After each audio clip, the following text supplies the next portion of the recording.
ये कहानी है लखनऊ में रहने वाले राम तिवारी जी की, जो पुलिस विभाग से ससम्मान रिटायर हो चुके हैं। अपने समय में थाना प्रभारी रहे तिवारी जी की तूती बोलती थी यमुनानगर थाने में। मुजरिम, जेब कतरे, ठग, चोर सब उनके नाम से कांपते थे। लेकिन क्या कर सकते हैं, समय की मार पड़ी और तिवारी जी की उम्र ढल गई और विभाग ने रिटायरमेंट देकर उन्हें घर बिठा दिया। लेकिन कहते ना, चोर चोरी से जाए, हेरा फेरी से नहीं जाए। अब जीवन भर चोर लुटेरे पकड़ते पकड़ते तिवारी जी की हालत ऐसी हो गई कि वो सभी को शक की नजर से देखते हैं।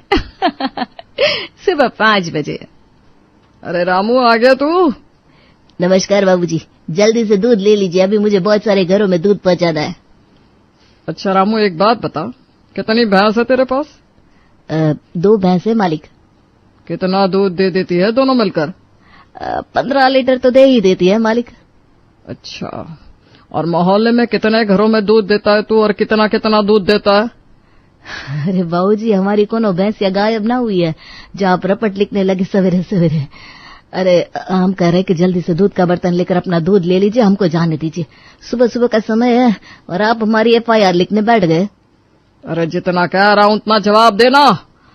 बाबूजी 2 लीटर दूध देते हैं और मोहल्ले में 10 घरों में दूध जाता है, और कुछ पूछना है क्या आपको? बस मिल गया सुराग। बहू, कल से इस रामू का दूध बंद करते हैं, हमें इस मिलावटखोर से दूध नहीं लेना। और बाबूजी, लेकिन हमने ऐसा कह दिया कि हम दूध में मिलावट करते हैं? अरे गंगा की तरह पवित्र दूध आ रहा है आपके घर में और आप मिलावट की बात कर रहे हैं। तेरी भैंस 15 लीटर दूध देती है और तू हमारी कॉलोनी में 20 लीटर दूध बांट रहा है। ये बता, बाकी का 5 लीटर दूध कहां से आ रहा है? इसका सीधा सीधा मतलब यह है कि 5 लीटर पानी मिलाकर लाता है तू, और हमको ऐसा वैसा समझे होगा। थाना प्रभारी थे हम, अभी थाने में फोन मिलाओ, मेरे नाम से अभी भी कांपते हैं लोग। अभी खड़े खड़े तुझे घर से उठवा लूंगा।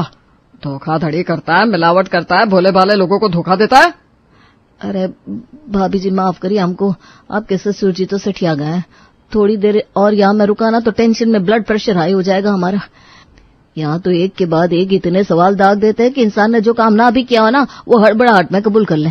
और बाबूजी, ये 5 लीटर एक्स्ट्रा दूध हम अपनी गैया का लेकर आते हैं। आपने हमसे सिर्फ भैंस के बारे में पूछा था, गाय के बारे में नहीं। मिलावट हम नहीं करते, लेकिन हाँ, इस बात की कसम जरूर खाते कि आज के बाद आपके घर दूध देने नहीं आएंगे। जय राम जी की। हमारा ये सब तैयार रखना भाभी जी, शाम को पैसे आकर लेकर जाएंगे। अरे बाबूजी, क्या जरूरत थी आपको सुबह सुबह घर में पुलिस थाना खोलने की? पूरे एरिया में रामू से ईमानदार कोई दूध वाला नहीं है और आपने बिना बात उसके साथ पंगा ले लिया। अपनी जुबान का पक्का है वो, अब हमारे घर दूध नहीं देगा चाहे जो हो जाए। अरे बहू, काहे चिंता करती हो, अभी फोन कर देता हूं मैं थाने में। हवालदार 2 डंडे लगाएगा ना, इसके तो फरिश्ते भी हमारे घर दूध देने आ जाएंगे। बाबूजी, आप मुझसे हाथ जुड़वा लीजिए। आखिर किस किस को डंडे पड़वाएंगे आप? वो बेगुनाह आदमी है, उसकी गलती क्या है? किस जुर्म में डंडे खाएगा वो? हद होती है भाई, नौकरी खत्म हो गई, रिटायर हो गए अब आप। अब ये इन्वेस्टिगेशन करना बंद करिए और लोगों को सुकून से जीने दीजिए। अरे बहू, तुम अभी जानती नहीं हो इन मुजरिमों को, हमने दुनिया देखी है। ये भोले भाले चेहरों के पीछे सबसे शातिर मुजरिम छुपे होते हैं, और हमारा तो काम ही है उन शातिर मुजरिमों को ढूंढ कर निकालना। सुनते जी, बड़ी मुश्किल से इस रामू को दूध लाने के लिए मनाया था, तुम्हारे बाबूजी ने इसे भी भगा दिया। घर पर कोई दूध देने नहीं आएगा, अब आपको डेयरी पर जाकर दूध लाना पड़ेगा। क्यों परेशान करती हो बहू माथों को? मैं खाली ही तो रहता हूँ, तो चिंता मत कर, कल से मैं दूध ला दिया करूंगा। अरे नहीं बाबूजी, आप हाथ जुड़वा लीजिए, अब आप आराम से घर में बैठिए, आपको कहीं आने जाने की जरूरत नहीं है। इस रामू को तो भगा ही चुके हैं आप। दुकान पर दूध लेने जाओगे ना तो उसकी भी दुकान बंद करवा दोगे। हम विनती करते हैं, ये पुलिस स्टेशन बंद करके अपने दिमाग को थोड़ा आराम दीजिए, अपनी हॉबीज वगैरह करके मन बहलाने की कोशिश कीजिए ना पापा। अरे बेटा, 30 साल, पूरे 30 साल मैंने छोटे बड़े केस सुलझाने में बिताए हैं। अब तो ये समझ ले मेरी हॉबी भी यही है और टाइम पास भी यही है। अरे बाबूजी, दूसरों की जिंदगी में छानबीन करने से अच्छा है आपको जो अनुभव है ना, उनका इस्तेमाल करके कोई अच्छा जासूसी नॉवेल लिख डालिए, नाम भी हो जाएगा और पैसे भी कमाएंगे। अरे आपकी जानकारी को सही जगह पर लगाइए, उटपटांग हरकतें करने से कोई फायदा नहीं है। अभी इस उम्र में लेखक बनना ही बाकी रह गया मेरे लिए। मुझे कोई किताब नहीं लगती है, मैं जैसा हूं वैसा ठीक हूं। अगले दिन दोपहर 2 बजे। अरे बाबूजी, कहाँ चले गए? दोपहर के 2 बज रहे हैं, इतनी तेज धूप है, बाहर आंगन में पैर भी नहीं रखा जा रहा। अरे बहू क्यों शोर मचा रही है? छत पर हूं मैं, आ रहा हूं थोड़ी देर में। तो खाना टेबल पर लगा। आधे घंटे बाद बाबूजी छत से नीचे उतरते हैं। हाथ हो गई बाबूजी, 2 बजे भरी दोपहर में आप छत पर क्या कर रहे थे? हमारे बगल में जो सक्सेना जी रहते हैं ना, उनकी बेटी के ऊपर मुझे शक है। तुम देखना, पक्का किसी लड़के के साथ इसका उठना बैठना है। आजकल की लड़कियों को लगता है मुंह पर कपड़ा बांध कर रखने से इंसान की पहचान बदल जाती है। अरे शातिर नजरें हैं मेरी। भेस बदल कर भी मेरे सामने आकर खड़ा हो जाए ना कोई, उसे भी चुटकियों में यूं पकड़ सकता हूं मैं। तो क्या कल जो आप सवेरे सवेरे किसी जरूरी काम का बहाना बनाकर निकले थे, वो जरूरी काम यही था? नहीं तो क्या। कल मैंने ऑटो लेकर पूरा दिन सक्सेना की लड़की के ऊपर नजर रखी है। ये क्लास जाना सब बहाना है। कॉलेज बंक करके उस लड़के के साथ पूरा दिन घूमती है। ये सब छोड़िए बाबूजी, आप बस ये बताइए, उसने तो आपको नहीं देखा ना? बिना बात बवाल हो जाएगा। मैं कहती हूँ आपको क्या फर्क पड़ता है, सक्सेना जी की लड़की किसी के साथ भी शादी करे या उसके साथ भाग जाए? सक्सेना जी ने आपसे मदद मांगी है? नहीं ना, उनकी बेटी है, वो संभाल लेंगे, आप छोड़ दीजिए ना। अरे बेटा, मैं जिम्मेदार ऑफिसर हूँ। ऐसे ही गलत होते हुए देखकर आंखें बंद कर लूंगा तो फिर काम कैसे चलेगा? फिर तुम्हारे जैसे सिविलियन ही शिकायत करते हैं कि पुलिस वाले अपराध को रोकने की कोशिश नहीं करते। अरे बाबूजी, किसी लड़के के साथ घूमना कब से अपराध हो गया, आप ही बताइए। जाने दीजिए ना ये सब, आप बस खाना खाइए। खाना खाने के बाद एक बात बताइए पापा, सब्जी वाले बिरजू को कुछ कहा है क्या आपने? अरे मैं क्यों कुछ कहने लगा उसे, लेकिन 1 नंबर का चोर है। उसमें कहने सुनने जैसी बात ही क्या है? अब आपने कौन सी चोरी करते देख लिया उसको? आपको पता भी है आपकी इन्हीं हरकतों की वजह से कॉलोनी में सब लोग कितने परेशान हैं। कल कॉलोनी का सेक्रेटरी मुझसे आपकी शिकायत कर रहा था, कह रहा था आपकी वजह से कोई सब्जी वाला कॉलोनी के अंदर अपना ठेला लेकर घुसना नहीं चाहता। अरे बेटा, 1 नंबर के चोर है सबके सब।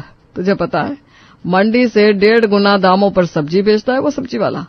और चलो दाम को एक बार फिर भी छोड़ दो, उसके तराजू में भी गड़बड़ है। अरे रंगे हाथों पकड़ लिया कल मैंने उसे हेरा फेरी करते हुए, इसीलिए कॉलोनी में आने से मना कर रहा है वो। अभी भी तुम्हारे बाबूजी पूरी बात नहीं बता रहे। सब्जी वाले को पहले इन्होंने 2-4 जोरदार तमाचे लगाए, उसके बाद उसका ठेला थाने में जब्त करवाने की धमकी दी, फिर उससे मुफ्त में 4 किलो सब्जी और 2 किलो फल रखवाए, और तब जाकर उसे मोहल्ले में दोबारा न आने की धमकी देकर जाने दिया। पुलिस वालों का काम करने का अपना एक तरीका होता है। तुम लोग बीच में नाक मत घुसाया करो, मुझे अपना काम करने दो, मैं जानता हूं मैं क्या कर रहा हूं। कल के बच्चे हो, तुम मुझे मेरी ड्यूटी सिखाओगे क्या? अरे पापा, आपकी ड्यूटी कब की खत्म हो चुकी है, रिटायर हो गए अब आप। चौकी प्रभारी राम तिवारी नहीं रहे, रिटायर्ड ऑफिसर राम तिवारी है। अपने सच को स्वीकार क्यों नहीं करते आप?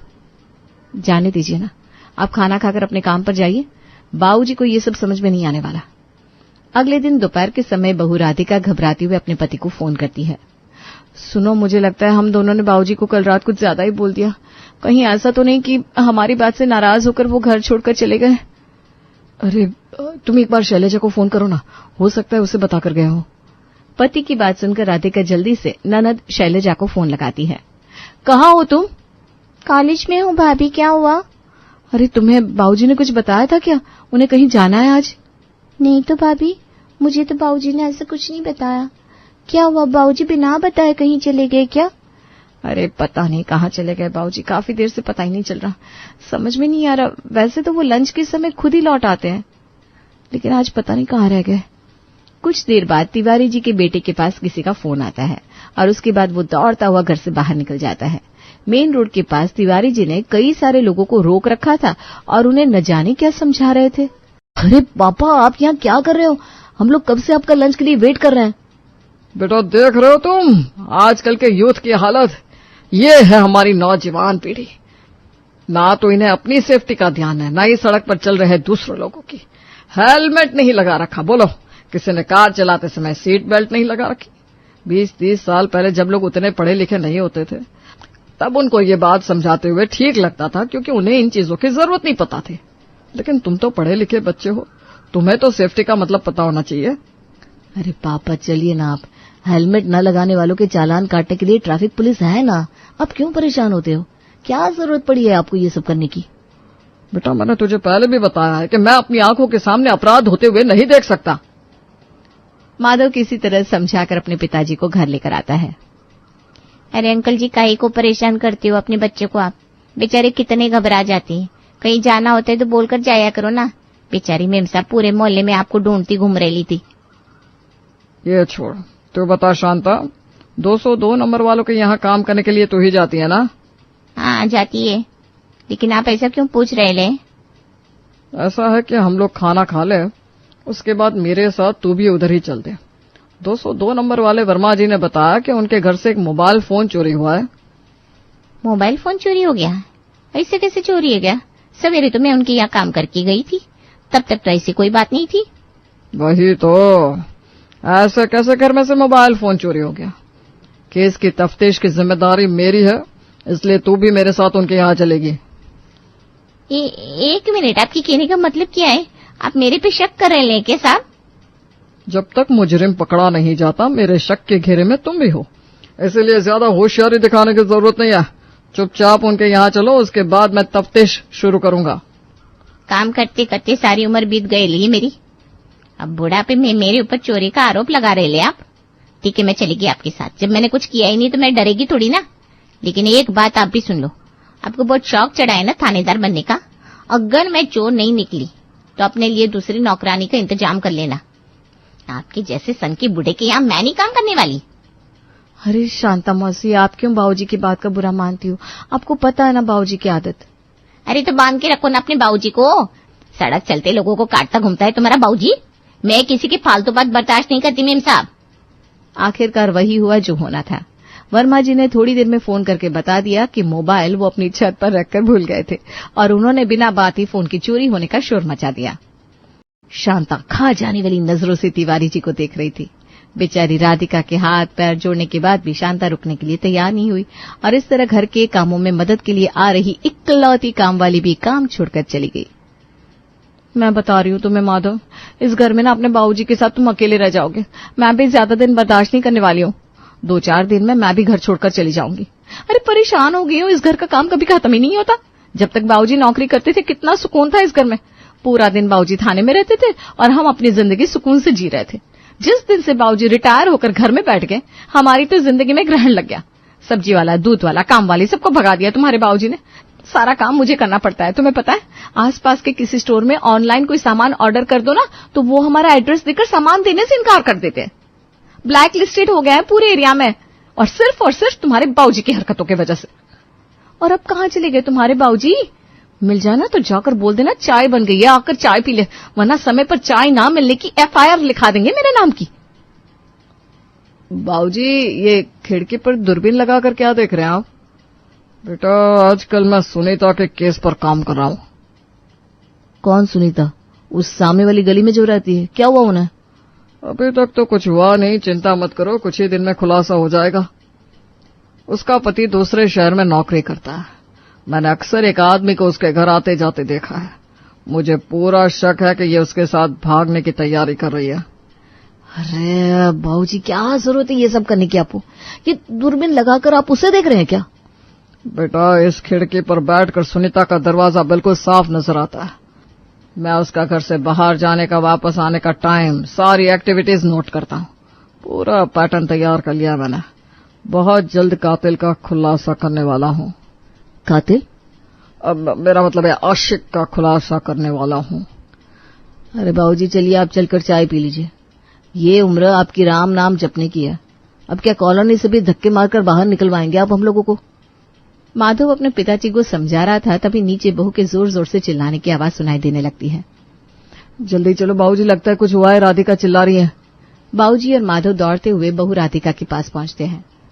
अरे बाबूजी, गजब हो गया। ये देखिए, शाम की 6 बजे तक जब शैलजा कॉलेज से लौट कर नहीं आई तो मुझे उसकी चिंता होने लगी। मैंने उसे कॉल किया तो उसने मेरा कॉल नहीं उठाया। मैं उसके कमरे में गई तो वहां पर उसकी ये चिट्ठी पड़ी हुई मिली। वो कॉलेज गई ही नहीं है, किसी नाच पिटे हरीश के साथ भाग गई है। अरे नाक कटा दी उसने हमारी पूरी कॉलोनी में। किसी को मुंह दिखाने के काबिल नहीं बचे हम। बाबूजी, आप पूरी कॉलोनी के केस सॉल्व करते फिरते हैं। किसकी बहन, बहू, बेटी कब आती, कब जाती, किसने हेलमेट लगाया, किसने चप्पल पहनी, सब पता रहता है आपको। बस अपनी बेटी का पता नहीं चला कि वो कहाँ क्या गुल खिला रही है। मैं ये पूछ रही हूँ, ये हरीश है कौन? अरे मुझे क्या पता कौन है ये हरीश। तुम पूरी चिट्ठी पढ़ो ना, अब सर पिटने से थोड़ी ना कुछ होगा। हमें तो लग रहा है वाकई ये मोहल्ला छोड़कर ही जाना पड़ेगा। एक तो पहले तुम्हारे बाबूजी ने कहीं उठने बैठने लायक नहीं छोड़ा, और रही सही इज्जत तुम्हारी बहन ले डूबी। भगवान, ये कैसे खानदान में शादी करवा दी मेरी। और बाबूजी, अब आप करते रहिए पड़ोसियों के केस सॉल्व, आपके घर का केस अनसॉल्व रह जाएगा। अरे बाबूजी, शैलजा ने तो लिखा है वो हमारे अखबार वाले हरीश के साथ घर छोड़कर जा रही है। अरे सारी दुनिया में उसे ये न्यूज़पेपर बांटने वाला हरीश ही मिला था। एक बात बताइए बाबूजी, ये दूध वाला, सब्जी वाला, इलेक्ट्रिशियन, सबके ऊपर शक होता था आपको? सबकी जन्म कुंडली निकाल के घूमते थे आप। वो न्यूज़पेपर वाला ही बहुत अच्छा लगता था ना आपको। खूब 2-2 घंटा बैठकर चाय नाश्ता कराते थे आप उसे। देख लिया आपकी ऑब्जर्वेशन का कमाल। अब तो पता लग गया ना आपको कि कितने बढ़िया पुलिस वाले हैं आप। शैलजा के घर छोड़कर चले जाने के कारण पूरे घर में मानो भूचाल आ गया था। सभी लोग शैलजा की खोजबीन में जुट गए थे। और इधर तिवारी जी, उन्हें भी समझ में आ गया था कि घर को घर ही बने रहने देना चाहिए।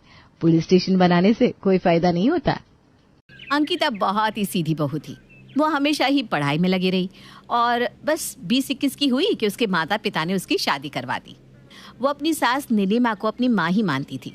सारा दिन बस उनसे बातें करते रहना और उनका ख्याल रखना। चाय बना लो अंकिता, शाम हो गए। अरे आप सिर्फ चाय थोड़ी ना पियेंगी, मैंने पकोड़े भी बनाकर रखे हैं, अभी लाती हूँ। वो फटाफट चाय पकोड़े लाकर उसे देती है। थोड़ी ही देर में उसका बेटा समर ऑफिस से आता है। नीलिमा अंकिता को फिर से आवाज लगाती है। अरे अंकिता, चाय पिलाओ भाई, बड़ी देर हो गई। अंकिता समर के लिए वापस चाय बनाने चली जाती है और चाय लेकर आती है। अरे सिर्फ मेरे लिए? माँ की कहाँ है? अंकिता नीलिमा की तरफ देखती है कि वो बोलेगी कि उसने पी ली है, पर वो तो कुछ और ही बोलती है। अरे कोई बात नहीं, अगर नहीं बनाए मेरे लिए तो रहने दो। समर अंकिता को गुस्से से देखने लगता है कि उसने उसकी मम्मी के लिए चाय नहीं बनाई। वो अपनी आधी चाय नीलिमा को देता है। अंकिता इतनी भली होती है कि उसको समझ में ही नहीं आता कि हुआ क्या। वो यही सोचती है कि उम्र हो गई है, उनको याद नहीं होगा कि वो चाय पी चुकी हैं। अंकिता बिना कुछ ज्यादा सोचे समझे रोज के कामकाज में लग जाती है। अगले दिन अंकिता अपने कमरे से देखती है कि जैसे ही समर का ऑफिस से आने का टाइम होता है, नीलिमा पुरानी साड़ी पहनकर किचन में लड्डू बनाने लग जाती है। अरे इनको क्या हुआ? अच्छी खासी पलंग पर लेटी हुई थी सुबह से, अचानक से उठकर काम करने क्यों लगी? मैं अभी तो सारा किचन साफ करके आई हूँ। वो नीलिमा के पास जाती है। क्या हुआ माँ जी, कुछ चाहिए क्या? अरे कुछ चाहिए नहीं, सोचा लड्डू बना लूं। पर अचानक से, अभी तो आप लेटी हुई थी। हाँ बस ऐसे ही। अंदर ही अंदर नीलिमा जानती थी कि वो अपने बेटे को ये दिखाना चाहती थी कि उसकी माँ सारा दिन काम में लगी रहती है। होता भी वही है। थोड़ी देर में समर आ जाता है। वो अपनी मम्मी को काम करते देखता है और सीधा अंकिता के पास जाता है, जो फोन लेकर बैठी थी। उसे अपनी सास की चालाकी कुछ समझ में नहीं आ रही थी। अंकिता, चाय बना दो। अरे रहने देना बेटा, उससे मत बुला, वो सो रही होगी, मैं ही बना देती हूँ। बस लड्डू भी बनने ही वाले हैं। ये देखकर समर का पारा चढ़ जाता है। यहाँ मेरी मम्मी काम कर रही है और तुम यहाँ फोन में लगी हो। अंकिता बिल्कुल समझ नहीं पाती कि अचानक से क्या हो गया। वो अभी तो सारा काम करके अंदर आई थी और सास तो लेटी हुई थी। एक दिन की बात है, वो अपनी सहेली से बात कर रही होती है।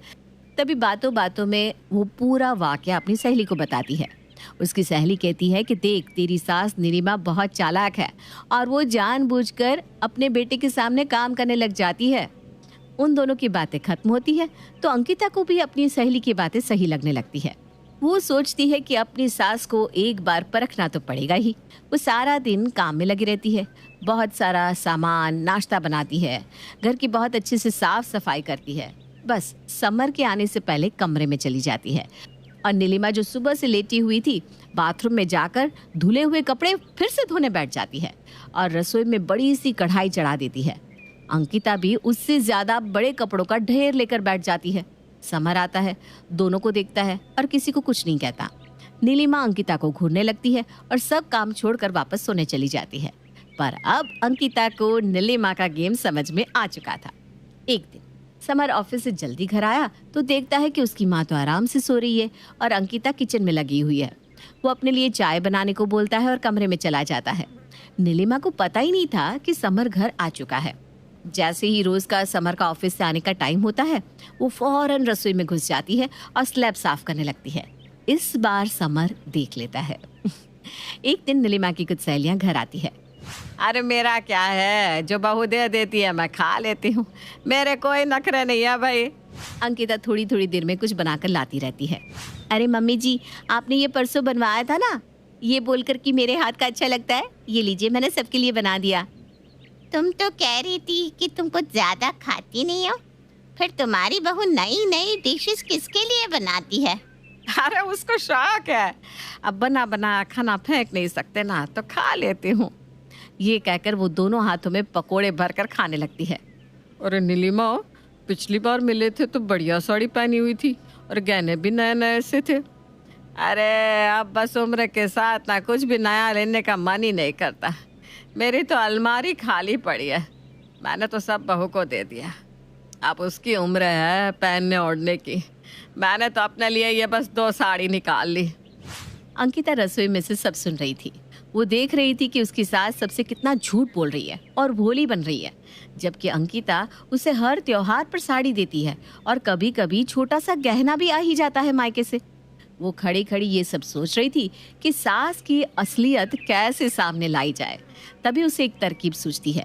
वो ड्राइंग रूम में जाती है। नमस्ते आंटी, आप लोग अंदर आइए ना, जब से घर में नया काम करवाया है आप लोगों ने देखा ही नहीं। सब उठकर अंकिता के साथ जाने लगते हैं। वो सबसे पहले अपनी सास की अलमारी दिखाती है, जो नई नई साड़ियों से भरी पड़ी थी और सामने ही गहनों के 6-7 डिब्बे भी थे। अच्छा, ये तो तुम्हारी अलमारी होगी ना, इतनी नई नई साड़ियाँ तो तुम ही पहनती होगी। अरे नहीं आंटी जी, ये तो मम्मी जी की है। मैं हर त्योहार पर उनको एक नई साड़ी लेकर देती हूँ ना। और ये गहने भी नए नए हैं, देखिए मेरी मम्मी ने दिए थे मम्मी जी के लिए। अंकिता सारे गहने खोलकर दिखाने लगती है। नीलिमा के पास इतना सामान देखकर सबकी आंखें फटी की फटी रह जाती है। तुम तो कह रही थी नीलिमा कि तुम्हारे पास कुछ नहीं, ये तो इतना सारा सामान है। अरे हाँ, वो मेरा मतलब था कि मेरा मन नहीं करता पहनने का, कहीं घूमने फिरने भी तो नहीं जाते हम। अपने आप को बचाने के लिए वो एक और झूठ बोल देती है। थोड़ा समय बीतता है और नीलिमा अंकिता को सबके लिए नाश्ता लगाने को कहती है। मम्मी जी, नाश्ते से क्या होगा, मैंने आपकी फेवरेट होटल में टेबल बुक करवा दी है। होटल? नीलिमा, तुम तो कह रही थी कहीं आती जाती नहीं, फिर तुम्हारा फेवरेट होटल कहाँ से आ गया? नीलिमा कुछ नहीं बोल पाती, बस इधर उधर देखने लगती है। थोड़ी देर में नीलिमा की सहेलियां चली जाती हैं। उनके जाने के बाद तुम्हें क्या जरूरत थी ये सब सामान दिखाने की? क्यों मम्मी जी, मैंने कुछ गलत किया क्या? मैं तो अपना समझकर ही सबको सामान दिखा रही थी। अंकिता जानती थी कि उसकी सास अपनी सहेलियों के बीच झूठी पड़ गई, इसलिए उससे ये बर्दाश्त नहीं हो रहा। पर खुद अंकिता अंदर ही अंदर बहुत खुश थी कि उसने अपनी सास की पोल पट्टी खोल दी। बस अब उसे अपने पति समर को ये एहसास दिलवाना है कि उसकी मम्मी उसके सामने काम करने और भूखे रहने का नाटक करती है। एक दिन समर के ऑफिस जाते ही वो नीलिमा को एक के बाद एक नाश्ता बनाकर देती है। अरे बहू, आज तो कमाल ही कर दिया तुमने, कितना खिलाओगी? अरे खाइए मम्मी जी, खाइए खाइए। अच्छा, ये झूठी प्लेट्स तो ले जाओ। हाँ अभी ले जाऊंगी, आप वहीं सोफे के नीचे रख दीजिए ना। नीलिमा सोफे के नीचे ही प्लेट्स सरका देती है और पैर पसार के टीवी देखने लगती है। जैसे ही समर के आने का समय होता है वो बैठ जाती है। अरे अंकिता, चाय तो लाना। सुन बेटा, मेरे लिए भी लाने को बोल देना। क्यों माँ, अपने सुबह से कुछ खाया नहीं? नीलिमा ऐसा रोने जैसा मुंह बना लेती है जैसे कि बहुत भूखी हो। समर अंकिता पर चिल्लाने ही वाला था कि तभी अंकिता समर और नीलिमा के लिए चाय लेकर आती है। हाँ माँ जी, आप वो आपके झूठे बर्तन उठाने के लिए कह रही थी ना, जो नाश्ता आप सुबह से कर रही हैं। रोज तो रख देती हूँ, आज पता नहीं कैसे ध्यान ही नहीं रहा। वो सोफे के नीचे से 6-7 प्लेट्स उठाती है तो समर की आंखें फट जाती है। आज तो 1-2 चीजें कम ही बनी माँ जी, नहीं रोज तो छोटी मोटी 8-9 तरीके की चीजें हो ही जाती है ना सुबह से। ये सुनकर समर समझ जाता है कि उसकी माँ उसके सामने और बाहर वालों के सामने एक पीड़ित सास बनने का बस नाटक करती है। बहू के स्वर। पूरा समय इस टुनटुने को तो ऐसे बजाती रहेगी जैसे इसके अलावा घर में कोई दूसरा काम बचा ही नहीं। अरे क्यों हर समय लठ लिए बेचारे के पीछे पड़ी रहती हो? तुम्हारा सारा काम खत्म करके ही तो रियाज करने बैठती है ना। इतने में अरमान ऑफिस बैग लिए रिद्धिमा के पास आकर खड़ा हो जाता है। सुनो जरा, जल्दी मेरा नाश्ता और लंच तो लेकर आओ। अरमान की बात पर कोई रिएक्शन दिए बिना रिद्धिमा रियाज करती रहती है, जिस पर वो गुस्से में चिल्लाते हुए वही बात दोहराता है और रिद्धिमा सहम कर चुपचाप खड़ी होकर दोनों काम करने के बाद दोबारा रियाज करने बैठ जाती है। तुमने तो सच में हद कर दी। पहले काम करती नहीं हो और जब करती हो तो ऐसे जैसे कोई एहसान कर रही हो। इस शौक के लिए तुम अपने परिवार की जिम्मेदारियां नहीं भूल सकते रिद्धिमा। इन्हीं जिम्मेदारियों के लिए मैंने सालों पहले अपना और गुरुजी का सपना अधूरा छोड़ दिया था। बड़ी मुश्किल से एक बार फिर ये कॉन्फिडेंस आया है। इस बार पीछे नहीं हटूंगी और मैं जिम्मेदारियों से इनकार नहीं कर रही। पर क्या परिवार का मेरे लिए कोई प्यार, कोई जिम्मेदारी नहीं है? अरे गाने बैठे तो मुंह से 4 राग सही निकलते नहीं, और जुबान चलाने के लिए देखो कैसे पटर पटर बोल रही है। घर वालों का अपने ऊपर जरा भी विश्वास ना देख रिद्धिमा शांत होकर सितार लिए अपने कमरे में चली जाती है, जिसके पीछे उसके ससुर जी भी वहां आते हैं। बेटी, मुझे पता है संगीत तुम्हारे लिए कितना जरूरी है, इसलिए मैं तो यही कहूंगा कि कभी भी कोशिश मत छोड़ना। बचपन से मुझे 2 ही चीजों से बेइंतहा प्यार है, बारिश और संगीत। बारिश तो घर वाले दिला नहीं सकते थे, इसलिए संगीत सीखना शुरू किया। वहाँ मुझे शास्त्रीय संगीत और अलग अलग रागों के बारे में पता चला। मैंने हर वो राग सीखना शुरू किया जिसे लोग कहते थे कि मुझसे नहीं हो पाएगा, लेकिन आज तक कभी अपने दूसरे प्यार को पूरा करने वाला मेघ मल्हार ठीक तरह से गा नहीं पाई। हमेशा उच्च स्वर खराब हो जाता है। कोशिश और उम्मीद, इन 2 का हाथ कभी मत छोड़ना, फिर दुनिया में कुछ भी नामुमकिन नहीं लगेगा। और ये लोग जो तुम्हें रोकना या पीछे खींचना चाहते हैं ना, उन्हें मम्मी या पति परमेश्वर समझकर बातों में मत आ जाना। वैसे भी तेरे पति ने परमेश्वर बनने लायक कोई काम नहीं किया है। ससुर की बात सुन रिद्धिमा हंसने लगती है। उसके अंदर आत्मविश्वास और बढ़ जाता है, जिसके बाद वो अपने कुछ तरीके बदलते हुए पहले से ज्यादा कंसंट्रेशन और डेडिकेशन के साथ रियाज शुरू कर देती है। अब चाहे जान जाए, पर मेघ मल्हार राग तो मैं सीख कर रहूंगी। काश गुरुजी मेरी हर गलती को सुधारने के लिए आज भी मेरे साथ होते, लेकिन मुझे भरोसा है वो जहां भी होंगे मुझे आशीर्वाद जरूर देंगे और मैं उनके विश्वास को टूटने नहीं दूंगी।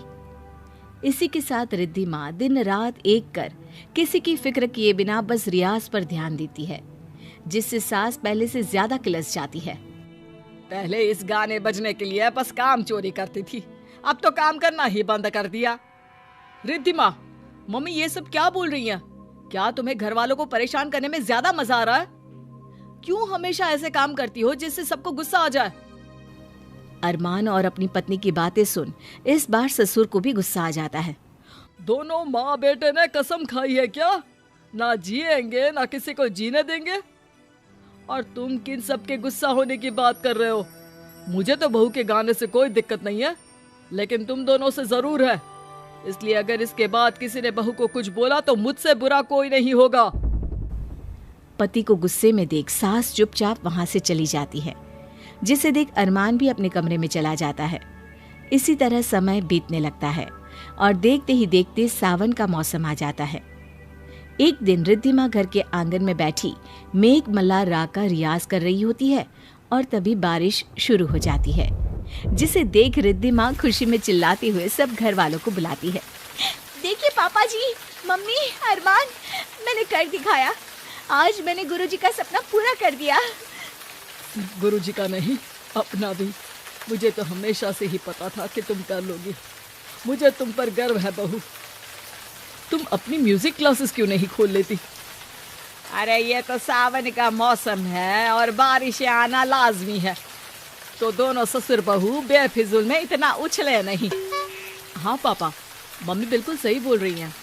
इसमें रिद्धिमा का कुछ लेना देना नहीं है, इसलिए प्लीज आप इसे बेकार ही झूठ बोलकर सर मत चढ़ाओ। बहुत ड्रामा हो गया, दोबारा मुझे ऐसा कुछ नहीं चाहिए। सूरज चढ़े आसमान में अचानक बारिश आ जाना तुम्हें इतना नॉर्मल लगता है? तुम्हें मेरे टैलेंट की कदर नहीं करनी तो मत करो, पर मेरे संगीत को कुछ नहीं बोल सकते तुम। इसी के चलते दोनों पति पत्नी में संगीत को लेकर महाभारत छिड़ जाती है, जिस वजह से बारिश का मजा लेने के बजाय रिद्धिमा का पूरा समय अरमान के साथ उसे समझाने में निकल जाता है। और जब तक सब शांत होते हैं बारिश बंद हो जाती है। ये देखकर रिद्धिमा उदास हो जाती है।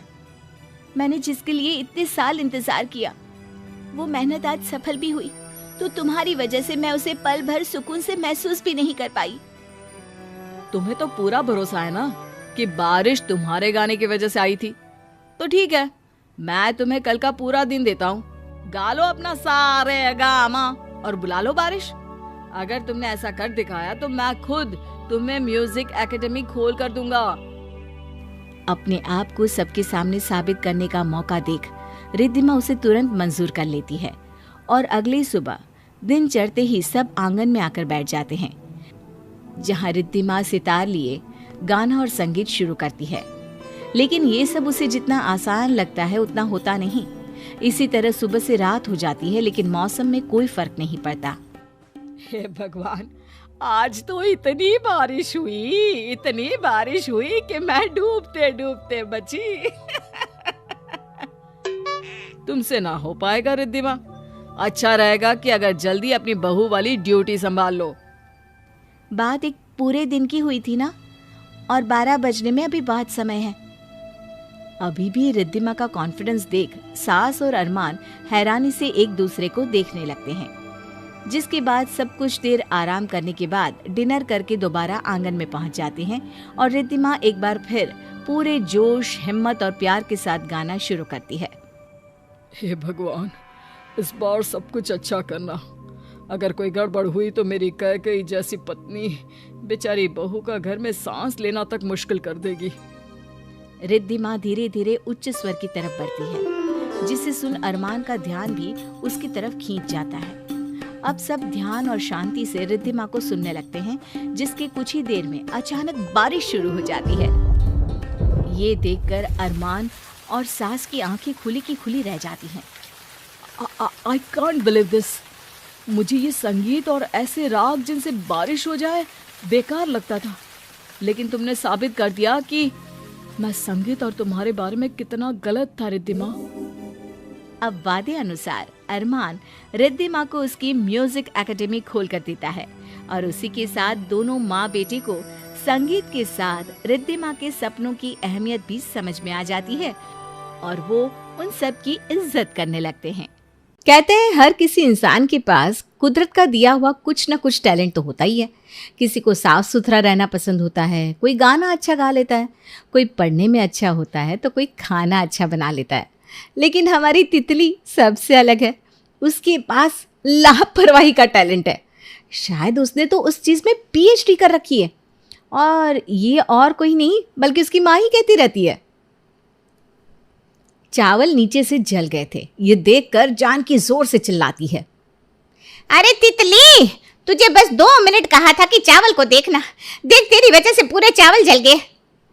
अरे आपने कहा था ना 2 मिनट देखना, तो मैंने 2 मिनट तक इंतजार किया, फिर मैं नेल पॉलिश लगाने गई। हे भगवान, क्या करूं इस लड़की का। पता नहीं क्या खाकर मैंने इसे पैदा किया था, किसी चीज में इसका ध्यान नहीं होता। अरे आप क्या कर दिया मैंने? नहीं, गलती आपकी नहीं है पुत्री श्री, गलती तो हमारी है जो हमने आपको कुछ काम सौंप दिया।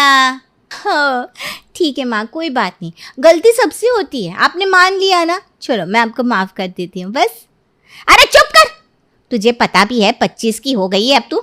जल्दी तेरे लिए कोई रिश्ता भी आने वाला है कानपुर से। अभी भी इस तरह लापरवाही करती रहेगी तो शादी के बाद क्या होगा? कुछ नहीं होगा, मैं सब कुछ अच्छे से संभाल लूंगी। हाँ देखना। अच्छा, कैसे? एक चावल पर तो तेरा ध्यान रहता नहीं, ससुराल क्या खाक संभालेगी? बस दिखने में सुंदर है तू, और कुछ नहीं। काश लड़के वालों को तेरी सुंदरता पसंद आ जाए बस, नहीं तो मेरे कर्म फूट जाएंगे। माँ, आपको कुछ जलने की बदबू आ रही है क्या? तू पानी का हीटर जला के आई थी क्या? वो तो मैंने 2 घंटे पहले ऑन किया था, पर अब बदबू क्यों आ रही है? अरे लापरवाह लड़की, हीटर जल गया। चल लाइट बंद करती हूँ मैं, वरना पूरा घर जल जाएगा। हाँ हाँ ठीक है ठीक है, तब तक मैं नेल पॉलिश लगा लेती हूँ माँ। तितली की लापरवाही जानकी को हमेशा ही मुश्किल में डालकर रखती थी। बस उसे एक ही उम्मीद थी कि कानपुर से जो उसकी बहन ने तितली के लिए रिश्ता भेजा है वो हो जाए तो तितली से जानकी का पीछा छूट जाए। देख तितली, आज शाम को लड़के वाले तुझे देखने आ रहे हैं, इसलिए एक अच्छी सी ड्रेस निकाल कर रख, बाल अच्छे से बना कर रखना। और सुन, लड़के वालों के सामने कोई भी लापरवाही मत करना, समझी? अरे माँ चिल, तुम चिंता मत करो, मैं ऐसा कुछ भी नहीं करूँगी। तुम जितना मुझे समझती हो ना उतनी लापरवाह नहीं हूँ मैं। नहीं नहीं मेरी बच्ची, मैं जितना तुझे समझती हूँ ना उससे तो तू कई गुना ज्यादा लापरवाह है। माँ चिंता मत करो ना, मैं अच्छी सी ड्रेस प्रेस करके यहाँ रख दूँगी और अपने बाल भी बना लूँगी। हे भगवान, किसी तरह बस इसका रिश्ता हो जाए तो ये अपने ससुराल चली जाए। वहाँ जब इसकी सास इसे डंडे मारेगी ना तब इसकी अकल ठिकाने आएगी। शाम को रोहन अपनी माँ के साथ बस कुछ ही देर में आने वाला था। तब तक जानकी ने उनकी खातिरदारी की सारी तैयारियां कर ली थी और अब वो तितली को देखने उसके कमरे में जाती है। हे भगवान, सत्यानाश हो तेरा तितली, ये क्या हाल बना रखा है तूने अपने बालों का। अरे आप ही ने तो कहा था अच्छे से बाल बनाना, तो मैं इसे बना ही रही थी कि ये सारे बाल ना कंघी में अटक गए। हाँ तो निकालने चाहिए था ना बाल, अगर अटक गए थे तो। अरे मुझे ना नींद आ रही थी तो मैं सो गई। बालों में कंघी फंसी पड़ी है और तू सो गई। अरे इससे तो बाल और भी ज्यादा फंस गए होंगे। हाँ बाप ही निकाल दो ना, मैंने अभी तक तो ड्रेस भी प्रेस नहीं की अपनी। हे भगवान, किस तरह से कंघी फंसाई है तूने, निकल ही नहीं रही मुझसे। तो काट दो। क्या? कंघी नहीं निकल रही तो बाल काट दो। अरे पागल लड़की, तेरी मौसी ने लड़के वालों से कहा है तेरे इतने इतने लंबे बाल हैं, अब काट दूंगी तो मैं उनसे क्या कहूँगी। हाँ तो निकाल दो ना फिर। हे भगवान, किन कर्मों की सज़ा दे रहा है मुझे तू। और ये कंघी तो सच में नहीं निकल रही, बाल काटने ही पड़ेंगे। ये ले, अब ड्रेस निकालने की कोई ज़रूरत नहीं है, मेरी साड़ी पहन ले, लड़के वाले किसी भी वक्त आते होंगे। जानकी को आखिर में तितली के बाल काटने ही पड़े और कुछ ही देर में रोहन और उसकी माँ सविता भी जानकी के घर आ गए। आइए आइए बहन जी, आइए बैठिए, आपका स्वागत है। जी जी, आओ रोहन, बैठो बेटा। आप लोगों को यहाँ आने में कोई तकलीफ तो नहीं हुई ना? अरे नहीं जी, बिल्कुल नहीं। ये है मेरा बेटा रोहन, ये एक बड़ी कंपनी में नौकरी करता है, बहुत सुशील भी है, मेरे घर के कामों में मदद भी कर देता है। इतना अच्छा लड़का है, बस ये रिश्ता हाथ से नहीं जाना चाहिए। आपको कुछ पूछना है तो पूछ लीजिए रोहन से। अरे नहीं नहीं, रोहन तो मुझे एक ही नज़र में भाग गया। वैसे आपकी बेटी दिखाई नहीं दे रही। आप वो बस आपके लिए चाय नाश्ता बना रही है रसोई में, आवाज़ लगाती हूँ उसे, तितली बेटा चाय नाश्ता लेकर आ जाओ, बस अभी आती होगी। तितली चाय नाश्ता लेकर सबके सामने आती है। नाश्ता तो उसकी माँ जानकी ने ही बना दिया था, बस उसे चाय बनाकर लानी थी। वैसे आपकी बेटी है तो बड़ी सुंदर। जी, एक ही तो क्वालिटी है इसमें। क्या? जी मेरा मतलब है मुझ पर गई है ना। आप लोग चाय नाश्ता कीजिए। हाँ, ये ले रोहन चाय। जी माँ। अरे इसमें शक्कर नहीं डाली? ये काम ढंग से नहीं होता इस लड़की से। वैसे आपको कैसे पता कि माँ को डायबिटीज़ है और वो चाय बिना शक्कर के पीती है? मैं ना बड़ों का बहुत ख्याल रखती हूँ, बस इसीलिए। वाह, क्या गुण है आपकी बेटी में। भाई हमें तो तितली बहुत पसंद है। सच? आप एक बार कंफर्म कर लीजिए। क्या मतलब? मेरा मतलब आपको कुछ पूछना है तो पूछ लीजिए, इससे आपको तसल्ली हो जाएगी। अरे नहीं नहीं बहन जी, तितली इतनी सुंदर है, गुणवान है, समझदार, और हमें क्या चाहिए। मुझे भी और कुछ नहीं चाहिए, बस ले जाइए इसे आप। शादी का मुहूर्त 6 महीनों के बाद का रखते हैं हम। आपकी भी एक ही बेटी है, आपको भी उसके साथ कुछ वक्त बिताना होगा ना। अरे नहीं नहीं नहीं बहन जी, इसे जितनी जल्दी ले जाइए उतना अच्छा है। जी जी मेरा मतलब है जितना जल्दी इस जुदाई की आदत पड़ जाए अच्छी है ना, उतनी ही उसकी याद कम आएगी, और क्या। अच्छा तो फिर ठीक है, हम शादी का मुहूर्त 2 महीने के बाद का रखते हैं। तब तक हमारी तितली आपकी अमानत रहे। हाँ जी बिल्कुल। जानकी की खुशी का तो जैसे कोई ठिकाना नहीं था। 2 महीने के बाद आज तितली की विदाई भी हो गई थी। लेकिन जानकी अब तितली को विदाई के वक्त समझा रही थी कि उसे अपने ससुराल में अच्छे से चलना होगा। देख, यहाँ तू जैसे तैसे काम चला रही थी, लेकिन ससुराल में ये लापरवाह बनने की कोई ज़रूरत नहीं है, समझी? वहाँ हर काम ध्यान से करना, मेरी नाक मत कटाना। हाँ माँ, तुम देखना ना मैं कैसे सब कुछ संभाल लेती हूँ। बस इसी बात का तो डर है कि तू संभालेगी। अरे बहन जी, आप चिंता मत कीजिए, हम तितली का अच्छे से ध्यान रखेंगे। नहीं बहन जी, मुझे तितली की नहीं आपकी फिक्र हो रही है। क्या? मेरा मतलब है तितली के साथ आप अपना भी ध्यान रखिएगा। हाँ हाँ जी बिल्कुल। अब हम चलते हैं, घर जाकर तितली के स्वागत की तैयारी भी तो करनी है। तितली की विदाई के बाद जानकी तो बेफिक्र हो गई थी, लेकिन सविता को पहले दिन ही तितली ने अपने रंग दिखाना शुरू कर दिया था। तितली बेटा, इस चावल के कलश को पैर लगाकर अंदर आ जाओ। ठीक है माँ जी। सविता ने तितली को चावल के कलश को पैर लगाने को कहा था, लेकिन उसने तो उस कलश को ऐसी किक मारी कि वो कलश सीधा जाकर टीवी को लग गया और उसके बाद टीवी का हो गया कल्याण। अरे माँ, ये तो टीवी पूरी की पूरी टूट गई। अरे तितली बेटा, तुझे कलश को पैर लगाने को कहा था, फुटबॉल खेलने को नहीं कहा था। सॉरी माँ जी, मेरा ना ध्यान नहीं था। सच्ची कह रही थी तुम्हारी माँ कि हमें अपना ध्यान रखने की ज़रूरत है। ससुराल आने के बाद भी तितली के लापरवाहपन में कोई सुधार नहीं था, जिसकी वजह से सविता और रोहन दोनों काफ़ी परेशान रहते थे। अरे माँ, इस महीने का बिल 10,000 आया है। घर में हम 3 लोग रहते हैं बस, पहले तो कभी नहीं आया इतना बिल। अरे बेटा, ये तितली बहू कभी पंखा बंद करना भूल जाती है, कभी एसी तो कभी वॉशिंग मशीन। बिल तो ज़्यादा आना ही था। इस महीने इतना बिल आया है। लास्ट मंथ उसने हमारे रूम की अलमारी तोड़ दी थी सफाई करते वक्त, वो भी मुझे बनवानी पड़ी। पता नहीं उसका ध्यान कहाँ रहता है। ध्यान की बात नहीं है बेटा, वो लापरवाही इतनी है कि किसी चीज़ का ध्यान नहीं रखती। उसकी माँ सच्ची कह रही थी कि हमें अपना ध्यान रखना चाहिए, इससे पता नहीं कब क्या करते। तभी तो मेरी सासू माँ हमारी शादी जल्द से जल्द करवाना चाहती थी, लेकिन अब कर भी क्या सकते हैं, शादी तो हो गई। तितली, या ना। क्या हुआ? क्या हुआ? तुमने बिल देखा है कितना आया है? देखो तितली, तुम थोड़ा ध्यान रखा करो, बिजली बचाओ, ऐसे काम नहीं चलेगा। तुम्हारी वजह से घर के खर्चे कितने बढ़ गए हैं। सॉरी, आगे से ध्यान रखूंगी। बस इसे एक ही तो लफ्ज़ आता है, सारी बोलना, और उसके बाद फिर से वही सब करने लग जाना।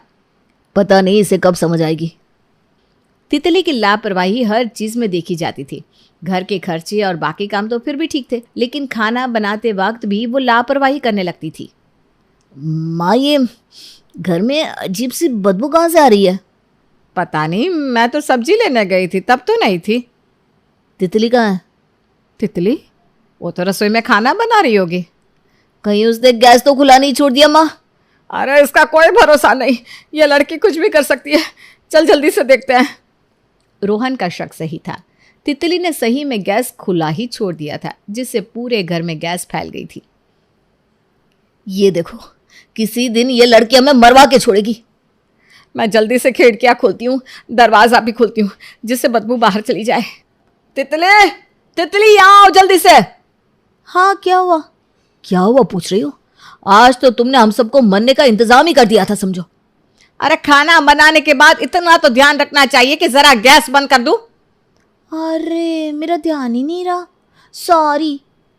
तितली, तुम्हें इस घर में आए 1 साल हो गया है, कब अपनी जिम्मेदारी सीखोगी तुम?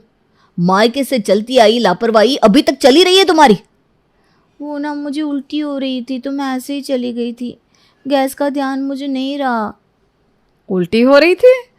कहीं तुम रोहन, तितली को डॉक्टर के पास दिखा ला। सविता का अंदाज़ा सही था, तितली माँ बनने वाली थी, लेकिन रोहन और सविता खुश होने के बजाय बहुत ज़्यादा परेशान थे। लोगों के घर में खुशखबरी आती है तो वो ढोल बजाते हैं, मिठाइयाँ बांटते हैं, लेकिन मेरा तो जी ही बैठा जा रहा है ये सोच सोच कर कि ये अपने बच्चे को कैसे संभालेगी। वो सब तो ठीक है माँ, लेकिन हम 9 महीने इसे कैसे संभालेंगे? हाँ बेटा, बात तो तेरी भी सही है। 9 महीने इसे संभालना ही होगा, नहीं तो ये तो पता नहीं क्या करते। माँ आज से एक काम करता हूँ, सारे कामों के लिए एक काम वाली रख देता हूँ, इससे कुछ भी मत करने देना, और मैं हर शाम को जल्दी आ जाऊँगा। हाँ, मैं तो इसे एक पल के लिए भी अकेला नहीं छोड़ूंगी जब तक बच्चा नहीं हो जाता।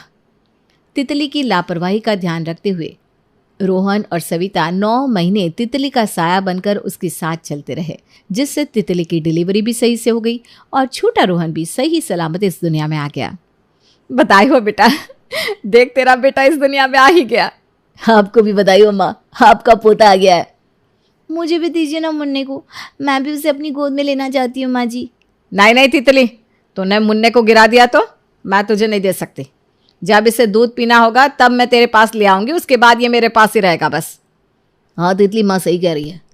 देखो तुम किसी भी काम में ध्यान नहीं देती हो, मुन्ने को कुछ हो गया तो। नहीं ना, मैं आपसे पूरा ध्यान रखूंगी, सच। वो तो तुम पिछले 2 सालों से कहती आ रही हो तितली। मुन्ने को माँ को ही संभालने दो।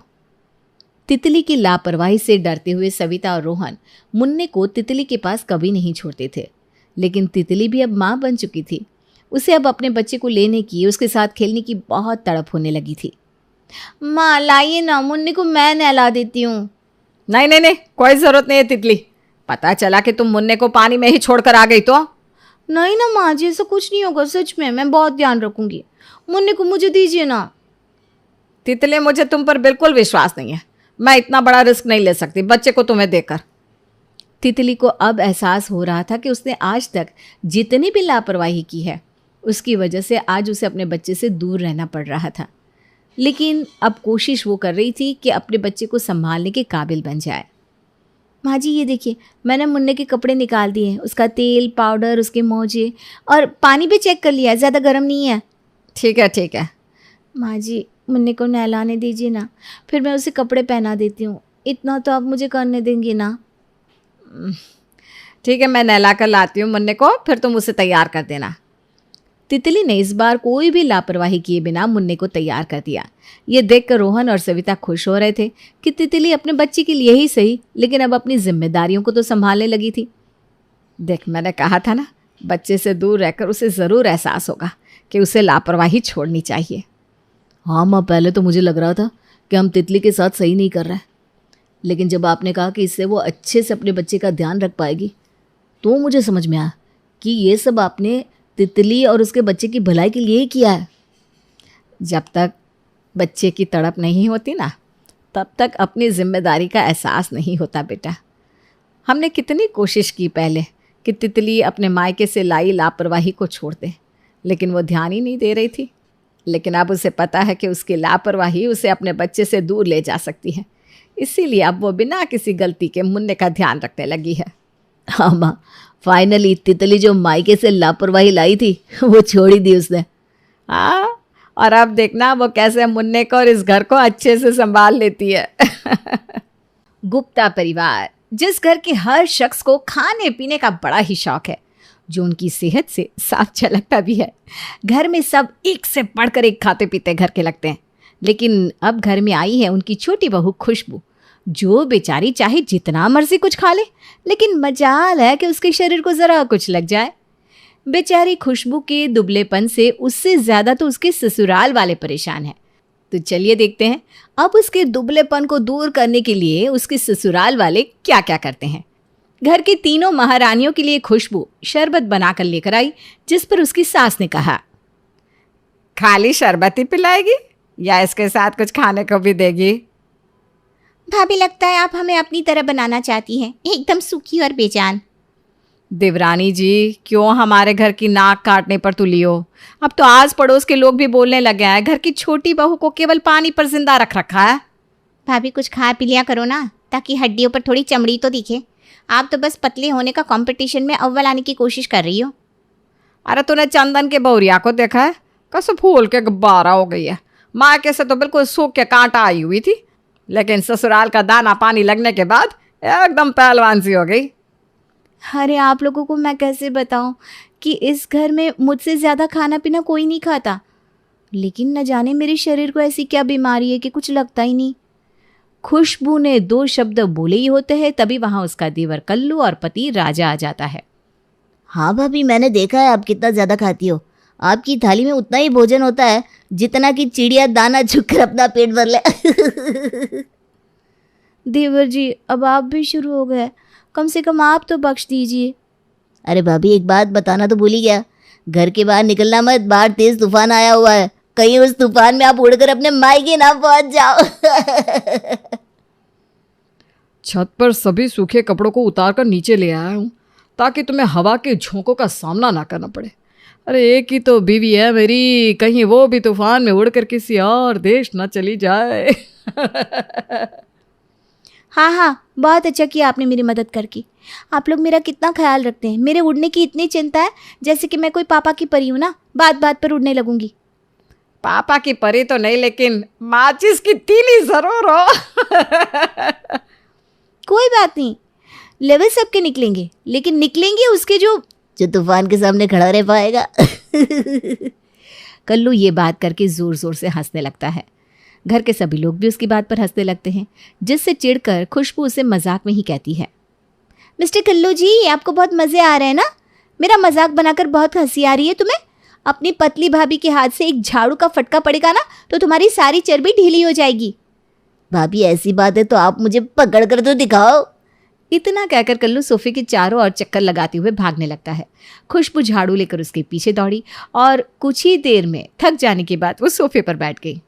क्या हुआ भाभी, आप तो मुझे जोर का फटका देने वाली थी, लेकिन आप तो इतना थक गई मानो ब्रह्मांड के 2 चक्कर लगा लिए हो। इसीलिए कह रहा हूँ, वजन बढ़ाओ। हाँ, ताकि और ना भाग सकूं, मोटी होकर बिस्तर पर पड़ी रहूं। सबके सब मेरी स्लिम बॉडी को खराब करने में लगे पड़े हो। अच्छा, तो आप इसलिए डाइटिंग कर रही हो कि कहीं मोटी हो गई तो आपकी खूबसूरती खराब ना हो जाए? अपने ससुराल वालों की बातें सुनकर उसका माथा सनक जाता है और वो अपने कमरे में जाकर खुद को शीशे में निहारने लगती है। जितनी तकलीफ मुझे मेरे पतलेपन से नहीं है, उससे ज़्यादा टेंशन तो मेरे ससुराल वाले ले लेते हैं। सुबह शाम केवल मोटे होने का ज्ञान देते रहेंगे, जबकि मुझे मोटी चर्बी का कोई शौक ही नहीं है। खुशबू, बहू को किसी भी हालत में तंदुरुस्त करना होगा, वरना वो मरियल की तरह रही तो हर जगह हमारे खानदान से अलग ही नजर आएगी। भाभी को तो समझा समझा के थक चुके हैं, लेकिन वो सुनती ही नहीं। अब हमें ही कुछ करना पड़ेगा उन्हें मोटा करने के लिए। सुबह शाम दूध मक्खन दही का नाश्ता और खाने में भर भर के घी वाली मिठाई खिलानी होगी। अरे लेकिन खुशबू तो मिठाई खाती ही नहीं। अरे तो क्या हुआ देवर जी, सब्जी में भर भर के घी डाल दिया करेंगे, आखिर हम उनका भलाई तो चाहते हैं। ऐसा जुल्म मत करो भाभी, मेरी छोटी भाभी को बहुत बुरा लगेगा। वो पतली से मोटी ना हो, लेकिन अगर उन्हें सच्चाई का पता चला ना तो वो हमारे खानदान को मोटी मोटी गालियों से सुशोभित जरूर करेंगी। कुछ भी करो, मेरी बहू एकदम खाते पीते घर की हट्टी कट्टी जवान बहू लगनी चाहिए, ताकि समाज में कोई ये ना कह सके कि सोनमती की छोटी बहू को घर में चारा नहीं मिलता। अगले दिन सभी खुशबू के जागने से पहले ही उसके लिए तरह तरह का नाश्ता सजाकर उसे बुलाते हैं। जैसे ही वो नाश्ते की टेबल पर आई, वहां का नज़ारा देखकर सन्न रह गई। आजा जल्दी नाश्ता कर ले, आज सबने मिलकर तेरे लिए बढ़िया बढ़िया नाश्ता बनाया है। अगर तूने तबीयत से 10 दिन ये रूटीन फॉलो कर लिया तो तेरा वजन 1 हफ्ते में डबल हो जाएगा। क्या 1 हफ्ते में डबल? आप मुझे बलि का बकरा समझ रही हो क्या, जिसकी बलि देने से पहले उसे खूब खिला पिलाकर मोटा ताज़ा किया जाता है? अरे नहीं भाभी, आप तो गलत समझ रही हैं। ये तो बस हमारा प्यार है। आज तक तो ये प्यार मैंने कभी देखा नहीं कि सभी सुबह जल्दी उठकर मेरे लिए 1 महीने का राशन 1 दिन में नाश्ते के तौर पर बना दे। अरे देवरानी जी, 1 महीने का कहाँ, ये तो ऊँट के मुंह के जीरे के समान है। मुझे पूरा विश्वास है आप ये नाश्ता 10 मिनट में चट कर जाओगी। हे भगवान, मेरे ससुराल वाले पागल हो गए क्या? मुझे तो भैंस ही समझ लिया है। मैं इतना सब कुछ नहीं खा पाऊंगी। अरे कैसे नहीं खाएगी, हम तुझे अपने हाथ से खिलाएंगे। अब क्या था, सभी लोग एक एक करके उसके मुंह में निवाला ठूसने लगे। बेचारी खुशबू ठीक से खाना चबा भी नहीं पा रही थी, तब तक दूसरा निवाला उसके मुंह में ठूस दिया जाता। और खाओ भाभी, मजेदार है ना? बस भी करो, सॉरी मॉम, मेरी जान लेकर मानोगे क्या? खुशबू का पेट इतना भर जाता है कि वो कुर्सी से उठ भी नहीं पा रही थी। जैसे तैसे वो अपने कमरे में गई और शीशे के सामने बैठकर खुद से कहने लगी, अगर ऐसा ही चलता रहा तो एक दिन मैं भगवान को प्यारी हो जाऊंगी और ये तुझे मोटा करने की जिद में तेरे ऊपर सारे प्रपंच खेले जाएंगे। खुशबू बेटा, पतली गली से निकल ले, नहीं तो तेरा बुरा हाल होने वाला है। अब इस घर में कहीं इनकी तरह 70-80 किलो वजन बढ़ा लिया तो आटे की बोरी लगूंगी मैं। उसे कमरे में अकेले बड़बड़ करता हुआ देख कल्लू उसके पास आया। भाभी, पता नहीं था कि आपको अकेले में बड़बड़ाने की आदत है। अपने आप से क्या बातें कर रही हो, जरा मुझे भी बताओ। इस घर में एक तुम ही समझदार लगते हो मुझे। सभी लोगों ने मुझे मोटा करने की कसम खा ली है। तुम ही बताओ, ये तो मेरे लिए टॉर्चर हुआ ना। आज तो हद ही कर दी, 3-4 दिनों का भरण पोषण एक ही दिन में कवर हो गया। इतनी सी बात से आप परेशान हो गई भाभी। मेरे पास आपकी परेशानी का एक उपाय है। कैसा उपाय, जल्दी बताओ, कहीं देर हो गई तो लेने के देने ना पड़ जाए। अरे भाभी, तनिक रुक भी जाओ, सांस ले लो, कहीं फेफड़ों में हवा भर गई तो दिक्कत हो जाएगी। यहाँ मेरी जान सूखी जा रही है और तुम्हें मजाक सूझ रहा है, बता भी दो। देखो, अगर आपको इन यमराज के दूतों से बचना है तो आप अपने मायके चली जाइए, क्योंकि जहाँ तक मुझे पता है माँ की जिद के आगे किसी की भी नहीं चलती। अगर उन्होंने आपको एक बार मोटा करने की बात कह दी तो वो आपको मोटा करके ही मानेंगी। इतना ज़बरदस्त आइडिया तुमने मुझे पहले क्यों नहीं बताया? लेकिन मैं सासू माँ से बहाना क्या बनाऊँ? मुझे यूं ही थोड़ी ना मायके जाने देंगे। अब ये भी मैं बताऊँ, इसमें ज़्यादा सोचने की ज़रूरत नहीं है। कह देना मम्मी की तबीयत ज़्यादा ख़राब है तो मुझे उनके पास जाने दीजिए।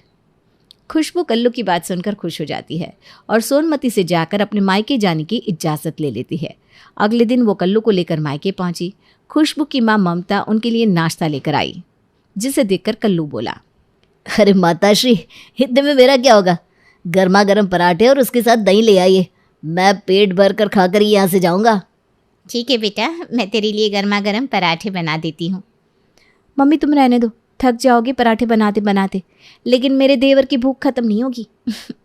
मैं इसे अच्छी तरह से जानती हूँ, 15-20 पराठों के बाद भी बस नहीं भूलेगा ये।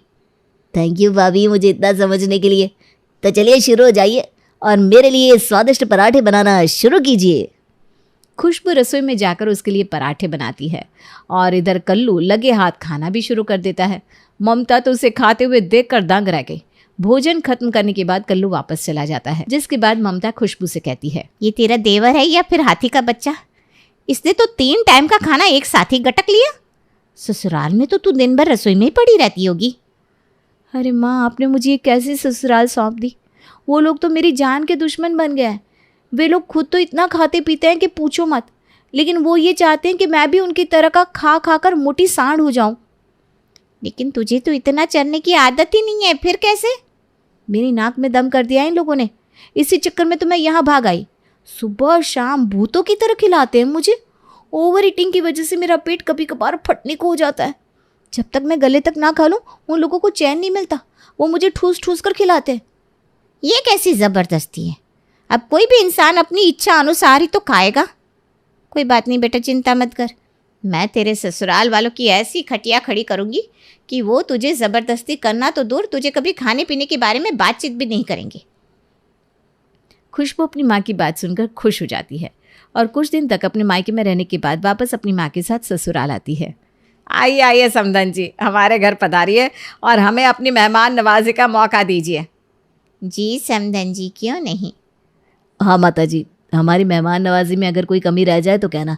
आपके लिए खास बढ़िया बढ़िया पकवान और खाने पीने की चीज़ें बनवाई हैं। आपको थोड़ा थोड़ा तो चखना ही पड़ेगा। जी दामाद जी, ज़रूर। तुम लोगों ने बहुत जुल्म कर लिया मेरी बेटी पर अब मैं तुम्हें बताऊंगी कि पतले से मोटा और मोटे से पतला कैसे हुआ जाता है। सभी लोग खाने के टेबल पर बैठते हैं।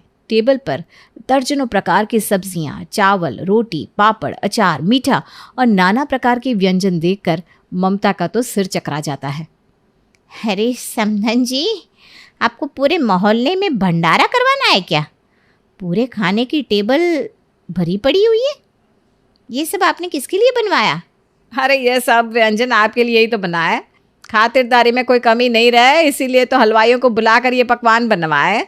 चलिए शुरू कीजिए। खुशबू सोनमती की बात सुनकर घबरा जाती है और मन ही मन सोचने लगती है, कहीं ये लोग मेरी माँ का भी तो मेरी तरह ही हाल नहीं कर देंगे। मेरी माँ को तो इतना खाना खाने की आदत भी नहीं है। हे भगवान, सब आपके हाथ में है। मेरी माँ की रक्षा करना, नहीं तो ये दरिंदे उन्हें खिला खिला कर मार देंगे। अब क्या था, एक तरफ खुशबू को बिठाया गया, दूसरी ओर ममता को। घर के सभी लोग उन दोनों को मिलकर खाना खिलाने लगे। जैसे उनकी थाली खत्म होती वैसे ही और भोजन उनकी थाली में परोस दिया जाता। आखिर में सोनमती ममता को अपने हाथों से ठूस ठूस कर खिलाने लगी। जब ममता की लिमिट से ज़्यादा हो गया तो वो अपना बोरिया बिस्तरा लेकर अपनी जान बचाकर वहाँ से भाग गई। अरे समधन जी, आप कहाँ जा रही है? भोजन तो खत्म करके जाइए। अरे अभी आपकी थाली खत्म नहीं हुई। भगवान बचाए आपकी मेहमान नवाजी से, आज तो मेरी जान बच गई। जिस तरह आप लोग एक शरीफ इंसान पर अत्याचार कर रहे हैं, उस तरह तो आप लोगों को नर्क में भी जगह नहीं मिलेगी। ससुराल का हाल देखकर ममता डर के मारे भाग गई, लेकिन इधर खुशबू अभी भी उनके बीच फंसी पड़ी थी। उसे भी ओवर ईटिंग के बाद उल्टी जैसा मन हुआ। फटाफट वॉशरूम गई और उल्टियाँ करने लगी। अरे ये मेरी बहू को क्या हुआ? राजा बेटा, तुझे डॉक्टर को बुला कर लेकर आ। राजा डॉक्टर को बुलाकर ले आया। डॉक्टर ने उनका चेकअप करके कुछ दिन आराम करने के लिए कहा। आप लोग कितने लापरवाह हैं। भला इतनी ओवर ईटिंग भी कोई करवाता है क्या? उस बेचारी पर इतना टॉर्चर कर दिया कि वो बीमार हो गई। आप लोगों की गलती की सज़ा उससे भुगतनी पड़ रही है। शर्म आनी चाहिए आप लोगों को। अरे लेकिन डॉक्टर साहब, हम तो उसका ख्याल रख रहे थे। वो इतनी दुबली पतली है, उसे ठीक ठाक मात्रा में खाना पीना खिला रहे थे। हम तो उसका भला ही चाह रहे थे। ऐसे ससुराल वाले मैंने कहीं नहीं देखे जो अपनी बहू को मोटा करने के चक्कर में उसकी जान के दुश्मन बन जाए। अगर थोड़ी भी देर की होती तो वो घुटन के मारे मर ही जाती। बस अब उसे कम मात्रा में हल्का फुल्का खाना खिलाइए और रेस्ट करने दीजिए। ठीक है डॉक्टर साहब, हम भाभी का पूरा ख्याल रखेंगे। ख्याल रखने का मतलब यह नहीं है कि तुम उस पर राशन पानी लेकर चढ़ जाओ। उसे सिर्फ खिचड़ी दलिया बनाकर ही खिलाना। डॉक्टर इतना कहकर वहाँ से चला जाता है और घर के सभी लोग खुशबू का ख्याल रखते हैं। सुबह से शाम तक सभी घर के कामकाज करते करते बेहाल हो जाते हैं, क्योंकि उन्हें घर के काम करने की आदत नहीं थी। उनकी दिनचर्या सुबह नाश्ते के साथ शुरू होती और रात के खाने के साथ खत्म होती। लेकिन अब तो उन लोगों को बहुत सारा काम करना पड़ रहा था। हे भगवान, तू मुझे किस जन्म की सज़ा दे रहा है? आज पूरे घर में झाड़ू क्या लगा लिया, मेरी तो कमर ही अकड़ गई। माँ, मेरी हालत आपसे ज़्यादा ख़राब है। एक हफ्ते के कपड़े एक साथ धोकर आ रही हूँ, अब तो मुझसे चला भी नहीं जा रहा। हम लोगों ने अपनी आदतें इस तरह बना ली हैं कि हमसे अब कोई काम ही नहीं हो पाता। खुशबू दुबली पतली होने के कारण सारे काम फुर्ती से ख़त्म कर लेती है, लेकिन अब तो एक गिलास यहाँ से उठाकर वहाँ रखना भी पहाड़ उठाने जैसा लग रहा है। हाँ भाभी, खुशबू भाभी को मोटा करते करते हमारी हालत पतली हो गई। अगर हम लोगों का यही हाल रहा तो हमारा शरीर तो किसी काम के लायक ही नहीं रह जाएगा। बस बैठ के खाना और इधर उधर की चार बातें करना। अब ना मुझे सच में पछतावा हो रहा है। मैं जिस बात पर गर्व ले रही थी कि हम लोग तो खाते पीते घर से मोटे ताज़े लोग लगते हैं, लेकिन असल में हमसे कुछ काम ही नहीं हो पा रहा। हमने देवरानी जी पर इतना जुल्म किया कि वो बिस्तर पर है, वरना वो हमें ऐसी नौबत आने ही नहीं देती। नहीं तो क्या, हमने तो अपने पैर पर खुद ही कुल्हाड़ी मारने वाला काम कर दिया। अच्छा होता कि हम खुशबू भाभी को इतना खिलाते ही नहीं, तो आज हमारा ये हाल तो ना हुआ होता। तुमने बिल्कुल ठीक कहा पूजा। घर का काम कर करके सब लोग इतने परेशान हो जाते हैं कि एक बार खुशबू की तबीयत ठीक होने के बाद वो खुशबू को कुछ खिलाना तो दूर, उसके सामने खाने का नाम लेने से पहले भी थरथराने लगते हैं। कुछ ही दिन घर का काम संभालते संभालते उन सब की अकल ठिकाने आ जाती है।